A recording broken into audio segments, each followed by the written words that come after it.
சுத்தி சுத்தி எல்லாத்தையும் பாத்துக்கிட்டு இருக்கான். என்ன பார்க்காம யார்கிட்டயும் இந்த உடம்புக்குள்ள ஷேடா சுத்திக்கிட்டு இருக்கான்னு சொல்லிட்டு அத பார்ட்ட மட்டும் இல்ல சிக்கடாயும் மிட்சுகி நின்னுகிட்டு இருக்காங்க. எதை நீ பாத்தியா சொல்லி சிக்கடை கிடைக்கிட்டு இருக்கான். ஸ்டாரோட நம்பிக்கையே நான் தாட்டா, நான் கண்டுபிடிச்சு தீர்வுன்னு சொல்லிட்டு இருக்காங்க. இன்னைக்கு முழு நாள் இருந்துகிட்டு இருந்தோம், இந்த கோஸ்ட் நம்மளால கண்டே பிடிக்க முடியலன்னு சொல்லி மிட்சுகி சொல்லிட்டு இருக்காங்க. அந்த ஷேடாக்கு பேர் தாண்டா கோஸ்ட்னு சொல்றான்னு சொல்லிட்டு இருக்கான் பருட்டோ. உன்ன சிக்கடை சொல்றான், அங்க பாரு சொல்லிட்டு இருக்காங்க. சடனா சுத்தி பார்க்கான், பார்த்த அந்த ஷேடா அவனுக்கு கண்ணுகளுக்கே தெரிய மாட்டேங்குது. இந்த வாரம் மட்டுமே 7 பேரை சூழ்ந்துருக்குடா, இது ரொம்ப போக போக பெரிய பிரச்சனையாகும் நினைக்க சொல்லிட்டு இருக்கா சிக்கடாய். இதுக்கு வேற எதுவும் பின்னாடி பிரச்சனை இருக்குன்னு சொல்லிட்டு சிக்கடாய் மிட்சுகி பேசிட்டு இருக்காங்க. உன்ன சிக்கடாய் சொல்லிட்டு இருக்கான், எனக்கு தெரிஞ்சு எங்க அப்பாவும் லார்டு ஹோக்காக இதை பத்தி டிஸ்கஷன் பண்ண ஆரம்பிச்சிருக்காங்கன்னு சொல்லிட்டு இருக்காங்க. அதனாலதான் நான் சொல்றேன், எங்க அப்பா சால்வ் பண்றதுக்குள்ள நான் சால்வ் பண்ணி தீருன்னு சொல்றான் பருட்டோ. சிக்கடாய் அப்படின்னு சொல்றான் அவன். என்னடாச்சு நீ எது கண்டுபிடிச்சு சொல்லி பாக்காங்க. என் கண்ணு வலிக்க ஆரம்பிச்சுடான்னு சொல்லிட்டு இருக்கான் பருட்டோ. என்னடா என்னோட சான்ஸ் மட்டும் மிஸ் ஆயிட்டு சொல்லி தலை தொகை போட்டு வரான். உன்ன சிக்கடாய் சொல்றான், இன்னைக்கு தாண்டா முத நாள், கொஞ்சம் பொறுமையா இருக்கும் சொல்றான் சிக்கடாய். நாளைக்கு வருவோம் அப்படிதானே சொல்லி மிட்சுகி கேட்டுக்கிட்டு இருக்கான். என்னடா இது உனக்கு ரொம்ப என்ஜாய்மெண்டா இருக்கும்னு சொல்லி சிக்கடாய் கேட்கான். ஆமா பருட்டோ கூட வரதே எனக்கு சந்தோஷமா தான் இருக்குன்னு சொல்றான் மிட்சுகி. இன்னைக்கு வேற கிளாஸ் லீவ் எடுத்துட்டு வந்திருக்கோம், எங்க அம்மாக்கு தெரிஞ்சுன்னா பெரிய சம்பவம் ஆயிரும்னு சொல்லிட்டு இருக்கான் பருட்டோ. சிக்கடாய் கேட்டுக்கிட்டு இருக்கான், மிட்சுகி லீவ் லெட்டர் கரெக்டா கொடுத்துட்டேன்னு சொல்லி கேட்டுக்கிட்டு இருக்காம. எல்லாம் முடிஞ்சிருச்சு, பருட்டோ வீட்டுக்கு வரானா. வீட்டுக்கு வந்துட்டு சொல்றான், பார்த்தா ஹினாட்டா பியாகன போட்டு நின்னுக்கிட்டு இருக்கா. ஊர்ல இருந்து ஒரு போன் வந்துச்சுன்னு சொல்லிட்டு பயங்கரமா நின்னுக்கிட்டு இருக்காவா. உடனே பருட்டோ மேலதான், இன்னைக்கு எதுக்குடா லீவ் எடுத்துன்னு சொல்லிட்டு கேட்டுக்கிட்டு இருக்காவா. பார்த்தா மிட்சுகி லீவ் லெட்டர் எழுதணும்னு சொல்லிட்டு என்னெல்லாமோ எழுதி வச்சிருந்திருக்கான். அதுல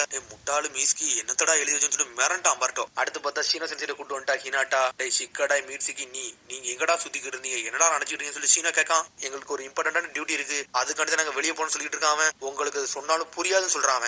என்னமோ ஒண்ணு, ஆனா நீங்க இப்ப இந்த மாதிரி விஷயத்துக்குலாம் வெளியே போக கூடாது, முதல்ல படிப்பு தாண்டா முக்கியம் சொல்லிட்டு இருக்காம. எல்லா வளர்ந்தவங்களும் இப்படிதான் பேசுறேன்னு சொல்லி டென்ஷன் ஆகிட்டு இருக்காம. இனிமேல் ஸ்கூல் முடிஞ்சதுக்கு அப்புறம் உங்களுக்கு எக்ஸ்ட்ரா கிளாஸ் இருக்கு, ஓகேவான்னு சொல்லி கேட்டுட்டு இருக்காம. என்ன பண்ணுமோ பண்ணுங்கன்னு சொல்லிட்டு இருக்கான் பருட்டோ. உனக்கு என்னட்டா டென்ஷன் ஆகுறா, இதெல்லாம் பேசக்கூடாது சொல்லிட்டு இருக்காவா. சடனா பார்த்தா ஷேடக்குள்ள உடச்சிட்டு போய்கிட்டே இருக்காம. இதுக்கப்புறம் பார்த்தா பருட்டோ அங்கவே இல்ல. பருட்டோ சிக்கடா மிட்சுகி தனியா நின்னுட்டு இருக்கானுங்க. அப்பா அம்மாவை ஹேண்டில் பண்ணதே பெரிய விஷயமா இருக்குல்ல அப்படின்னு சொல்லி மிட்சுகி சொல்லிட்டு இருக்கான். பார்த்தா சிக்கடாய் கண்ணுல கை வச்சிருக்கான். எங்க அம்மாவெல்லாம் கம்பேர் பண்ணா ரொம்ப மோசம் சொல்றான். பார்த்தா டமாரி வெளுத்து எரிஞ்சிட்டா. எப்படிடா நம்மளோட உண்மையை கண்டுபிடிச்சாங்கன்னு சொல்லி மிட்சுகி கேட்டுக்கிட்டு இருக்கான். நீ எழுதுற லீவ் லெட்டருக்கு அவன் பார்த்தாலே கண்டுபிடிச்சிருவான்டா அப்படின்னு சொல்லிட்டு இருக்கான் பருட்டோ. இனிமேல் தெரியாதனமா லீவ் லெட்டர் நீ எழுதிடாத, நாங்களே பார்த்துக்கிட்டு சொல்லிட்டு இருக்கா சிக்கடாய். என்னடா சொல்லிட்டு இருக்கா, நருட்டோ பார்த்து வளர்ந்து அவங்க அப்பாவை பத்தி பேசினாலே இப்ப டென்ஷன் ஆகிட்டு இருக்கான்னு சொல்லிட்டு இருக்கா ஹினாட்டா. அவன் சொந்த வழியில எதோ சாதிக்க நினைக்கான், அதுக்காண்டிதான் இப்பெல்லாம் செய்யறான்னு சொல்லிட்டு இருக்கா ஹினாட்டா. எனக்கு என்னன்னு புரியுது, சின்ன வயசுல அவன மாதிரிதான் நானும் இருந்தேன்னு சொல்லிட்டு இருக்கான் சீனோ. ஆனா அந்த வயசுல நல்லா நீ மெச்சூரா இருப்பாடான்னு சொல்லிட்டு இருக்கா ஹினாட்டா. நருட்டோட இதை பத்தி எல்லாம் பேசுறேன்னு சொல்லிட்டு சீனா கேட்டுக்கிட்டு இருக்கான். நருட்டோ ஆல்ரெடி நிறைய பிஸியான வேலையில இருந்துகிட்டு இருக்கான், அதனால தான் நான் சொல்லணும்னு சொல்றான். ஆனா என்னன்னா எனக்கு தெரிஞ்சு கண்டிப்பா நருட்டோட இதை பத்தி சொல்லணும், ஏன்னா பருட்டோட அப்பா நருட்டோ தான், அவன் இதை கண்டிப்பா இதெல்லாம் தெரிஞ்சுக்கணும்னு சொல்லிட்டு இருக்கான் சீனோ. நீ சொன்னது கரெக்ட் தான், சரி நான் சொல்லிடுறேன்னு சொல்றேன் ஹினாட்டா. அதுக்கப்புறம் பார்த்தா கிளாஸ் எப்பவும் போல ஸ்டார்ட் ஆயிருச்சு. பார்த்தா அவன் கிளாஸ் ஸ்டார்ட் பண்ண ஆரம்பிச்சிட்டான். நம்ம இந்த கிளாஸ்ல இருந்துக்கிட்டோம்னா அந்த பேய் எங்கேயாச்சும் தப்பிச்சு போயிருண்டா, அதை வேற நம்ம கண்டுபிடிக்கணும்னு சொல்லிட்டு பர்ட்டோ சிக்கடாயும் பேசிக்கிட்டு இருக்கானுங்க.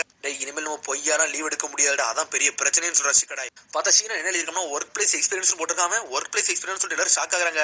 டே பை டேல ஆளுக்கு ஒரு வேலை பார்த்துக்கிட்டு இருக்காங்க. அதனால இன்னைக்கு ஒரு டீம்ல 3 பேரை பிரிக்க போறேன், ஒவ்வொரு டீமுக்கும் ஒவ்வொரு இடத்துல வேலை கொடுக்க போறேன்னு சொல்லிட்டு இருக்காங்க. இந்த ஒர்க் எக்ஸ்பீரியன்ஸை நீங்க கேதர் பண்ணிட்டு வாங்கன்னு சொல்றாங்க. பார்த்தா ஆளுக்கு ஒரு இடத்துக்கு போக பிளான் பண்றாங்க.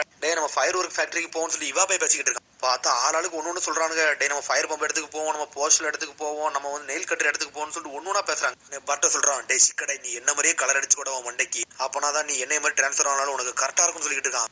ஏன்டா இப்பெல்லாம் பேசிட்டு இருக்குன்னு சொல்லிட்டு இருக்கான் சிக்கடை. சடனா சீன டென்ஷன் ஆயிட்டான். பர்ட்டோ சிக்கடை நீங்க என்னடா பேசிட்டு இருக்கீங்கன்னு சொல்லிட்டு, நீங்க எந்த இடத்துக்கு வேலை பார்க்கணும் போகணுமோ அந்த இடத்துக்கு வேலைக்கு பார்த்துட்டு போயிட்டு வாங்கன்னு சொல்லிட்டு இருக்கான். நான் சொன்னது உனக்கு புரியுதான்னு சொல்லிட்டு இருக்கான். எனக்கு புரிஞ்சுட்டு சொல்லிட்டு சந்தோஷப்பட்டானுங்க அவனுக்கு. சரிடா நம்ம என்ன மாதிரி வேலையை சூஸ் பண்ணணும், அந்த ஊருக்கு சுத்துற மாதிரி தான் ஒரு வேலையை சூஸ் பண்ணணும், அப்பனா தான் கோஸ்ட் எங்க இருக்குன்னு கண்டுபிடிக்க முடியும் சொல்லிட்டு இருக்காங்க. அவங்க பார்த்தா அவனுக்கு போஸ்ட் ஆபீஸ்க்கு வந்துட்டானுங்க. அங்க உள்ள போஸ்ட் ஊருக்கா சுத்தி கொடுத்தோம்னா கோஸ்ட் எங்க இருக்குன்னு கண்டுபிடிக்கலாம்னு சொல்லிட்டு இந்த இடத்துக்கு வந்துட்டாங்க அவனுங்க. சடனா பார்த்தா அந்த போஸ்ட் ஆபீஸ் ஒருத்தர் இருக்கான். என்னோட பேர் டயோரி குரேயோகி, நான் தான் உங்களுக்கு இன்சார்ஜ்னு சொல்றான். பார்த்தா ஜாப் பத்தி கொஞ்சம் கொஞ்சமா எக்ஸ்பிளைன் பண்ண ஆரம்பிக்கான் ஃபுல்லத்தையுமே. சடனா சொல்றான், இங்க இருந்தா நம்ம டெலிவரி எல்லாம் ஸ்டார்ட் பண்ணுவோம், இங்க இருந்து எல்லாத்தையும் பேக் பண்ணி கொண்டு போன்னு சொல்லிட்டு இருக்காங்க. சடனா ஒரு டெலிவரி எடுத்து பர்ட்டோ சுத்த ஆரம்பிச்சிட்டான். உடனே டென்ஷன் ஆயிட்டான் டயோரி. டெலிவரிஸ் எல்லாம் அப்பெல்லாம் சுத்த கூடாது, என்னெல்லாமோ உள்ள இருக்குன்னு சொல்லிட்டு இருக்காங்க. பார்த்தா சடனா அங்க இடத்துல உள்ள ஹெட் வராரு, அவர் பேர் கொமாமி. உங்க கஸ்டமருக்கு நீங்க பிரிசிஷனா பார்சல் எல்லாம் கொடுக்க போறீங்க, அந்த போஸ்ட் ஆபீஸ்ல உள்ள முதல்ல பேண்டை கையில கட்டிக்கணும்னு சொல்றாரு அவரு. உடனே பேண்டையும் கையில கட்டிட்டானுங்க அவனுக்கு. நீங்க கொடுக்கறது எல்லாமே நீட்னஸாவும் நல்லா ஆர்கனைஸாவும் இருக்குன்னு சொல்றாரு அவரு. உடனே அவனோட ஓகேன்னு சொல்றாங்க. நாங்க சும்மா பார்க்க தான் வந்தோம், எதையும் கொடுக்கலாம் வரோன்னு சொல்லிட்டு இருக்கான் சிக்கடா. எங்களுக்கு எல்லாம் தெரியும்டா, உங்களுக்கு மட்டும் நிஞ்சுட்சு தெரியுமா, நாங்களும் நிஞ்சுட்சு போடணும் சம்பந்தம் எல்லாம் பேச ஆரம்பிச்சாரு அவர். இவர் ஏன்டா இப்பெல்லாம் பேசுறான்னு சொல்லிட்டு மிட்சுகி கேட்டுக்கிட்டு இருக்காங்க. அதுக்கப்புறம் பார்த்தா போஸ்ட் ஆபீஸ் ஆள் கூட சேர்ந்து ஒவ்வொரு போஸ்டையும் டெலிவரி பண்ண கிளம்பிட்டானுங்க. அங்க சீஃப் பேசினதை பத்தில எதையும் யோசிச்சு பார்க்காதீங்க, ஒரு வாட்டி அவர்கிட்ட பழகிட்டீங்கன்னா நல்லா இருக்குன்னு சொல்லிட்டு ஒரு இடத்துக்காக கூட்டு போறான். பார்த்தா எல்லா இடத்துலயும் போஸ்ட் டெலிவரி பண்ணிக்கிட்டே இருக்காங்க. பார்த்தா கொடுத்து கொடுத்து பாட்டோக்கு சிக்கடாகி எனர்ஜியே முடிஞ்சிருச்சு. பார்த்தா யாருக்கெல்லாம் கொடுக்குற நல்லா ஸ்மூத்தாவும் கொடுத்தோன்னே அவங்க சந்தோஷமா வாங்கிக்கிட்டாங்க. ஒரு வாட்டி இந்த பொருளை கொடுக்க போயில அவங்க ஆப்போசிட்ல உள்ளவங்க ரொம்ப சந்தோஷமா இருந்தாங்கன்னா இந்த ஜாப் உங்களுக்கு ரொம்ப பிடிச்சி போயிருன்னு சொல்றாங்க அந்த போஸ்ட் ஆஃபீஸர் மேன். உனக்கு எங்க இருந்தாண்டா அந்த எனர்ஜிலாம் இருக்குன்னு சொல்லிட்டு சிக்கடாய் பேசிக்கிட்டு இருக்கான். ஆனா பர்ட்டோ சுத்தி பார்க்கான், எவனாச்சும் அந்த ஷேடோ மாதிரி சுத்திட்டு வரானான்னு சொல்லிட்டு. பர்ட்டோ என்ன பண்ணிக்கிட்டு இருக்கான்னு சொல்லிட்டு அந்த போஸ்ட்மேன் கேட்கான். அவனை பத்தில எதுக்கு கவலைப்படாதீங்க, அவன் முட்டாளுன்னு சொல்லிக்கிட்டு இருக்கான் சிக்கடாய். இந்த கோஸ்ட் என்னால கண்டுபிடிக்க முடியல, சுத்தி பாத்துக்கிட்டு இருக்கான். அவன் சடனா பார்த்தா நடந்து வரான். பார்த்தா ஏதோ ஒரு இடத்த வந்து லாட் 7 ஓபன் பண்ணி வச்சுக்கிட்டு இருக்கான். ஓபன் பண்ணி முடிச்சுட்டு அடுத்த செகண்ட் பர்ட்டோ பக்கத்துல வந்து நின்றுட்டு இருக்கான். அடே நீங்க என்ன பாத்துறீங்களான்னு சொல்லிட்டு பர்ட்டோ பேசிக்கிட்டு இருக்கான். டே இந்த போஸ்ட் பேக் உண்மையிலே உனக்கு சூப்பரா இருக்குன்னு சொல்றான் Naruto. Day work place experience தானே, இது உண்மையிலே சூப்பரா இருக்கும், நல்லா கத்துக்கோன்னு சொல்லிட்டு இருக்கான் நருட்டோ. டே இந்த வில்லேஜ்ல உள்ள எல்லா இடத்துக்கும் நீ தெளிவா கொடுத்துட்டு வான்னு சொல்லிட்டு தலையில தட்டி கொடுத்துக்கிட்டு இருக்கான். பேசிக்கிட்டு இருக்கு பர்ட்டோ கையை பிடிச்சிட்டு இருக்கான். லார்ட் ஹொக்காகேன்னு சொல்லிட்டு டயோரி மிரண்டு பார்த்துக்கிட்டு இருக்கான். என்னோட பேர் நருட்டோ உஸ்மாக்கின்னு சொல்றான். என்னோட பையன் சம்பந்தம் எல்லாம் பண்ணிக்கிட்டு இருப்பான், அவனை நல்லா பார்த்து ஹேண்டில் பண்ணிக்கணும்னு சொல்றான் ஹொக்காகே. சரி நான் போயிட்டு வரேன்னு சொல்றான். சடனா பார்த்தா அது ஷேடோ க்ளோன். அப்பதான் அந்த வில்லேஜ்ல உள்ள ஹொக்காகே அவர்கிட்ட இப்பதான் முதல்ல பேசுறேன், இது உண்மையிலே சூப்பரா இருக்குன்னு சொல்லிட்டு இருக்கான் டயோரி. உடனே சடனா பர்ட்டோ சொல்லிட்டு இருக்கான், இந்த போஸ்ட் சீக்கிரம் கொடுக்கறது எனக்கு ஒரு வழி இருக்குன்னு சொல்லிட்டு இருக்கான். சிக்கடாய் மீட்ஸ்க்கு என் பின்னாடி வாங்கன்னு சொல்லிட்டு இருக்கான். டேய் பர்ட்டோ உங்களோட டீமே வந்து போஸ்ட் நல்லா பார்த்து கொடுங்கன்னு சொல்லிட்டு இருக்கான். பார்த்தா ஆளுக்கு பிரிஞ்சு போய்கிட்டு இருக்காங்க அந்த போஸ்ட் கொடுக்க.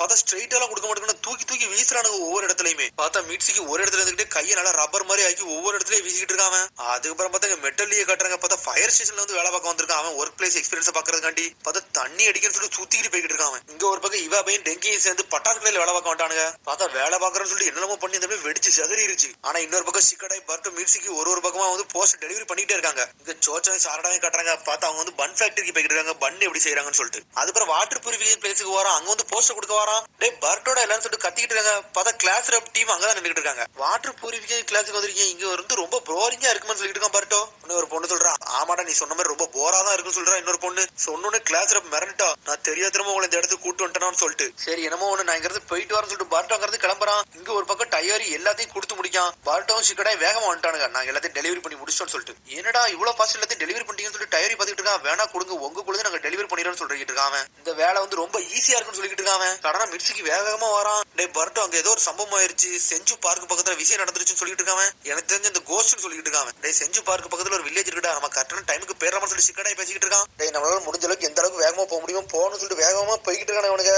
அதுக்கப்புறம் பார்த்தா அந்த இன்சிடென்ட் நடந்த இடத்த கட்டுறாங்க. பார்த்தா சாய் வாரான். பார்த்தா இப்ப அன்பு பிளாக் ஆப்ஸ்க்கு அவன் தான் கெட்டா இருக்கான். சடனா ஒரு மெடிக்கல் நிஞ்சாவை பிடிச்சிருக்கான், என்னதான்டா நடந்துச்சுன்னு சொல்லிட்டு. இங்க இருக்கவங்க நிறைய பேர் சக்கரா இழந்துதான் ஒரு மாதிரி செயலிழந்து போய் கிடக்காங்கன்னு சொல்லிட்டு இந்த பெஞ்சில தான் இவர் உட்காந்துக்கிட்டு இருந்தாரு. என்னாச்சுன்னே தெரியல. சடனா ரேம்பேஜ் ஸ்டார்ட் பண்றாரு சொல்லிட்டு பேசிக்கிட்டு இருக்காங்க. உன்னை சுத்தி பாக்காங்க, இந்த இடம்ல உடஞ்சி தும்பா கிடக்கு. உன்னை சாய் சடனா ஒரு உட்கார்ந்த இடத்தவே பாத்துக்கிட்டு இருக்கான். உன்ன உள்ள கூர்ந்து பாத்துக்கிட்டு இருக்கான். சடனா ஒரு செடி மாதிரி இருக்கு. அதுக்கப்புறம் பார்த்தா பர்ட்டோ டீமை காட்டுறாங்க, வேகமா வரானுங்க.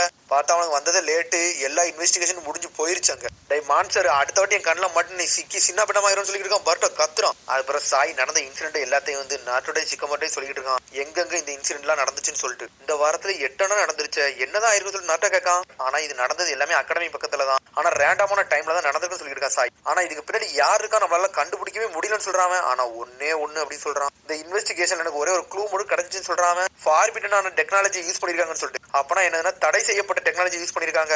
என்ன தடா சொல்ல வரான்னு சொல்லி சிக்கம்பர் கேட்டுட்டு இருக்கான். ஹாசிராமோட செல்லை யூஸ் பண்ணிருக்காங்கன்னு சொல்லிட்டு. ஹாசிராமோட செல்லாம் அவ்வளவு சீக்கிரத்துல யாராலுமே ஹேண்டில் பண்ண முடியாதுன்னு சொல்றான். அன்பு பிளாக் ஆப்ஸ்ல நீ இருந்த உனக்கு இதை பத்தி தெரியாது எதுவுமே கிடையாதுன்னு சொல்லிட்டு. ஆனா அன்பு பிளாக் ஆப்ஸ்ல இருக்குல்ல, அது ஃபவுண்டேஷன்ல ஒரு குரூப் இருந்துச்சு, இந்த ஹாசிராம செல்லை பத்தி அவங்க ரீசர்ச் பண்ணிக்கிட்டு இருந்தாங்கன்னு சொல்லிட்டு இருக்கான். அந்த சமயத்துல ஃபவுண்டேஷன்ல இருந்து வந்து டான்ஸோ தான். ஆனா டான்ஸோ செத்ததுக்கு அப்புறம் தான் அந்த ஃபவுண்டேஷனே டிஸ்மிஸ் ஆயிருச்சுன்னு சொல்லிட்டு இருக்கா சிக்கமாரு. நான் ஃபர்ஸ்ட் இதை நம்பல, ஆனா இதை பார்த்ததுக்கு அப்புறம் சொல்றான். பார்த்த அந்த மரத்துல ஒரு செடி முளைச்சிருந்துச்சுல, அதைத்தான் போட்டோ எடுத்து வந்திருக்கான். அப்பனா யாரோ உட்சில யூஸ் பண்ணிருக்காங்க அப்படிதானே சொல்ல வர சொல்லி சிக்கமாரு கேட்டுக்கிட்டு இருக்கான். ஆமான்னு சொல்றான். இன்னைக்கு ஒருத்தர் ரேம்பேஜ் அடிச்சாம்ல, அவனுக்கு அந்த அளவுக்கு பவரே கிடையாது, ஆனா ஒன்னு சொல்றான். ஆனா ஹாசிராமா செல் தான் மெயினான பிரச்சனையா சொல்லிட்டு நட்ட கேட்கான். ஃபவுண்டேஷன்ல வந்து ஹாசிராமா செல்லை பத்தி ஒரு ரிசர்ச் பண்ணிக்கிட்டு இருந்தாங்க. அது மூலியமா என்ன கண்டுபிடிச்சாங்க, ஒரு டிவைஸை யூஸ் பண்ணி சக்கரா வந்து எக்ஸ்ட்ராக்ட் பண்ண மாதிரி சொல்றான். சக்கரா திருடி இப்படி என்னதான் பண்ண போறான்னு சொல்லி சிக்கமாரு கேட்டுக்கிட்டு இருக்கான். இதுல வேற ஏதோ பெரிய பிரச்சனை இருக்குன்னு சொல்லிட்டு. டே அவங்களுக்கு கொல்றது வந்து பர்பஸ் கிடையாது, சக்கரா வந்து அவனுக்கு கேதர் பண்றாங்கன்னு சொல்லிட்டு. சக்கராவை கேதர் பண்ணி அப்படி என்ன பண்ண போறான்னு சொல்லி நாட்டை கேட்டுக்கிட்டு இருக்கான். என்னால இன்ன வரைக்கும் கண்டுபிடிக்க முடியல, ஆனா ஃபவுண்டேஷன்ல ஏகப்பட்ட மொழிவு மறைவுகள்லாம் இருக்கு, அதை முதல்ல தேனத்தான் சரிப்பட்டு சொல்றான் சார். சொல்ல முடியாது, ஒரு மிலிட்டரி வெப்பன் கூட தயார் பண்ணலாம் சொல்லிட்டு இருக்கான் சார். இது ரொம்ப பெரிய பிரச்சனை இருக்கு, இதை பார்த்துதான் ஹேண்டில் பண்ணணும்னு சொல்லிட்டு இருக்கா சிக்கமாரு. ஃபவுண்டேஷன் ஆளு ஆல்ரெடி எங்கெல்லாமோ ஒளிஞ்சிருக்கானுங்க, அதனால எப்பவுமே நம்ம பார்த்துதான் இருக்கணும், பிரிகாஷனோட இருக்கணும்னு சொல்லிட்டு. உடனே சாய் சொல்றான், நான் ஃபவுண்டேஷன் பத்தி இன்னும் நல்லா தெளிவா ரிசர்ச் பண்ண போறேன்னு சொல்றேன். நாட்டா சொல்றான், இன்னைக்கு ராத்திரி எனக்கு இங்க தானா, வீட்டுக்கு போக முடியாதுன்னு சொல்லிட்டு ஒரு மாதிரி சோர்வடைதான். ஆனா அதுக்கப்புறம் நாட்டோ வீட்டுல கட்டுறாங்க, வீட்டுக்கு வந்து சேர்ந்துட்டான். நாட்டோ வந்து ஏதோ ஒண்ணு தேடிக்கிட்டு இருக்கான். பார்த்தா ஹினாட்டாங்க வந்துட்டா, உன்னை எழுப்பிட்டனும் அப்படின்னு சொல்லி கேட்கான். நான் ட்ரெஸ்ஸை மாத்தி ரொம்ப நாள் ஆச்சு, அதனால தான் நான் ட்ரெஸ்ஸை மாத்த வந்தேன்னு சொல்றான். இருங்க நான் எடுத்து வைக்கன்னு சொல்லிட்டு அவ எடுத்து வை. நான் பர்ட்டோ இன்னைக்கு டவுன்ல பார்த்தேன். ஏன் இந்த பையன் எப்ப பார்த்தாலும் எல்லாத்தையும் எரிச்சல கலப்புற மாதிரி செய்யறான்னு சொல்லி கேட்டுக்கிட்டு இருக்கான். அவனை ஒரு ஆளா மதிக்கணும்னு சொல்லிட்டு தான் இப்படிலாம் பண்றான்னு சொல்லிக்கிட்டு இருக்கான். அவன் அப்படியே ஒன்ன மாதிரி இருக்கான் நர்ட்டோன்னு சொல்றாங்க. ஒவ்வொரு நாளும் வளர்ந்துகிட்டே வாரான்னு சொல்லிக்கிட்டு இருக்கா. உன்னை அவன் அப்படி சந்தோஷமா பாத்துக்கிட்டு இருக்காங்க. நான் எனக்கு அப்பா அம்மா கூட இல்லாம தான் நான் வாழ்ந்து வந்தேன், அதனால பர்ட்டோட்ட எப்படி பேசுறேன்னு எனக்கு தெரிய மாட்டேங்குன்னு சொல்லிக்கிட்டு இருக்கான். கவலைப்படாதீங்க, பர்ட்டோ கண்டிப்பா உங்களை பத்தி புரிஞ்சுக்கூடான்னு சொல்றாங்க. சில நேரம் அவன் சிரிச்சாம்னா உங்களை மாதிரியே இருக்குன்னு சொல்லிட்டு சந்தோஷப்படுறாங்க. பார்த்தா அடுத்த நாள் விடியுது. இந்த கோஸ்ட் விடக்கூடாதுடா, புடிச்சே திருன்னு சொல்லிட்டு பர்ட்டோ பிளான போட்டுக்கிட்டு இருக்கான். ஃபர்ஸ்ட் டெலிவரி ரூட்டை வந்து கன்ஃபார்ம் பண்ணிக்கிடுவோம், அதுக்கப்புறம் நம்ம யாருன்னு காட்டுன்னு சொல்லிட்டு இருக்கான். இன்னைக்கு ஜாலியா தான் இருக்க போகுதுன்னு சொல்லிட்டு இருக்கா மிட்சுகி. டேய் நம்ம வந்து பிரச்சனையை தேடி போக போறோம், நீ என்னடா பேசிக்கிட்டு இருக்கன்னு சொல்லிட்டு சிக்கடாய் பேசிட்டு பார்த்தா இவனுக்கு பேசிட்டு இருக்காங்க. சடனா போஸ்ட் ஆஃபீஸ்ல இருந்து ஒரு சத்தம் வருது. பார்த்தா சோச்சோ வந்து ஹெட்டை பிடிச்சி மிரட்டிக்கிட்டு இருக்கு. உங்களோட டெலிவரி கண்டிப்பா வந்திருக்கும், நாங்க செக் பண்றோம் சொல்லிட்டு இருக்கா. டேய் இது ஒரு எமர்ஜென்சியான விஷயம், என்னடா நீங்க பண்றீங்கன்னு சொல்லிட்டு சோச்சோ டென்ஷன் ஆயிட்டா. சோச்சோ என்னாச்சுன்னு சொல்லிட்டு பாட்டு வேக வேகமா வாரான். ஒருவேளை சோச்சோ உடம்புல அந்த கோஸ்ட் இருக்குமோன்னு சொல்லிட்டு பாத்துக்கிட்டு இருக்கான். அவன் எனக்கு தெரிஞ்சவன் நார்மலா தான்டா இருக்கான்னு சொல்லிட்டு இருக்கான். பர்ட்டோ சடனா சூப்பர் எக்ஸ்பென்சிவ் ஜுட்ஸோ போட்டு லாக் பண்ணி தூக்குதா பர்ட்டோ. டேய் நேற்றுக்கு ஒரு லிமிடெட் எடிஷன் பொட்டேட்டோ சிப்ஸ் வந்து நான் ஆர்டர் பண்ணியிருந்தேன், அது என் வீட்டுக்கு வர வேண்டியது, ஆனா வந்து சேர்றான்னு சொல்லிக்கிட்டு இருக்கா. எல்லாத்தையும் கரெக்டா டெலிவரி பண்றேன்னு சொல்லிட்டு இருக்காங்க. உடனே ஹெட் கத்துறா. இவன் காலையில வந்து எல்லாத்தையும் வந்து இப்படிதான் கத்திக்கிட்டு இருக்கா. கம்ப்ளைண்டா வருது, நீங்க தான் எங்கேயோ தொலைச்சிங்கன்னு சொல்லி கத்துறான் ஹெட். டே டயோரி எங்க பண்ணான்னு சொல்லி சிக்கடை கட்டிட்டு இருக்கான். அவங்களும் எல்லாத்தையும் கரெக்டா தான் டெலிவரி பண்ணிருப்பான், நீங்க தான் தப்பு பண்ணிருப்பீங்கன்னு சொல்லி கத்திக்கிட்டு இருக்கான். அப்புறம் இன்னைக்கு நம்ம வெளியே போக முடியாதுன்னு சொல்லிட்டு பேசிட்டு இருக்காங்க. டே இன்னைக்குலாம் நீங்க ஒன்னும் டெலிவரி பண்ண வேண்டாம், அந்த ஸ்டாம்ப் ரூம்ல இருந்து இங்க வேலையை பாருன்னு சொல்லி கத்துறான்.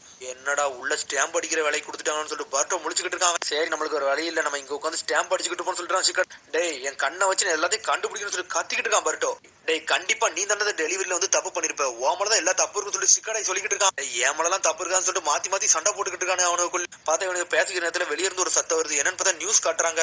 என்னன்னு பார்த்தா வாட்டர் பியூரிபிகேஷன் இடத்துல தான் பெரிய பிரச்சனை ஓடிக்கிட்டு இருக்குன்னு சொல்லிட்டு ஃபீல்டு ட்ரிப்புக்கு வந்து ஸ்டூடெண்ட்டுக்குலாம் ஏதோ ஒரு பிரச்சனை ஆயிடுச்சுன்னு சொல்லிட்டு இருக்காங்க. ஃபீல்டு ட்ரிப்பான்னு சொன்னோடனே மிரண்டான் பர்ட்டோ. வேகமா அந்த இடத்துக்கு ஓடி போறான் அவன். ஏன்னா கிளாஸ்ல அந்த இடத்துல தான் இருக்கான்னு சொல்லிட்டு நம்ம சீக்கிரம் போகணும், இல்ல நம்ம ஃப்ரெண்ட்ஸுக்கு ஏதாச்சும் ஆயிரும் சொல்லிட்டு வேகமா போறான் அவன். பார்த்தா கிளாஸ்ல அங்கதான் அடிபட்டு கிடக்கா. பார்த்தா அதோட எபிசோட் முடியுது. அதுக்கடுத்த எபிசோட் சந்திப்போம். மறந்து சப்ஸ்கிரைப் பண்ணுங்க, ஷேர் பண்ணுங்க, கமெண்ட் பண்ணுங்க, பெல் பண்ணுங்க. மறந்து see you bye.